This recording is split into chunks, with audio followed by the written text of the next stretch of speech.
صبح کی نرم دھوپ باغ میں پھیل رہی تھی۔ ہلکی ہوا کے جھونکے پھولوں کو آہستہ آہستہ ہلا رہے تھے اور درختوں پر بیٹھے پرندے میٹھی آواز میں چہچہا رہے تھے۔ ایسا لگتا تھا جیسے فطرت خود بچوں کو خوش آمدید کہہ رہی ہو۔ یہ ایک خاص باغ تھا جہاں بچے کھیلنے کے ساتھ ساتھ علم کی روشنی بھی حاصل کرتے تھے۔ باغ کی ایک بینچ پر علی اور مریم بیٹھے کتابیں پڑھ رہے تھے۔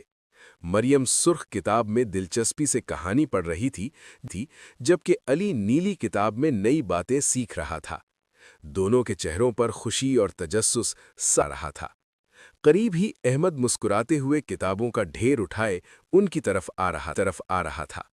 وہ لائبریری سے نئی کتابیں لے کر آیا تھا تاکہ سب مل کر پڑھ سکیں۔ درخت کی شاخ پر بیٹھے دو پرندے بچوں کو دیکھ کر اور زور سے چہچہانے لگے، جیسے ان کی حوصلہ افزائی کر رہے ہوں۔ بچوں نے فیصلہ کیا کہ وہ روزانہ ایک نئی کہانی پڑھیں گے اور اس سے کوئی اچھا سبق سیکھیں گے۔ اس دن انہوں نے سیکھا کہ کتابیں انسان کو علم، سمجھ اور اچھے اخلاق سکھاتی ہیں۔ یہ باغ صرف کھیلنے کی جگہ نہیں تھا، بلکہ خوابوں کو حقیقت بنانے کی ایک خوبصورت دنیا تھا۔ بچوں نے جان لیا کہ جو علم سے دوستی کر لیتا ہے، کامیابی اس کے قدم چومتی ہے۔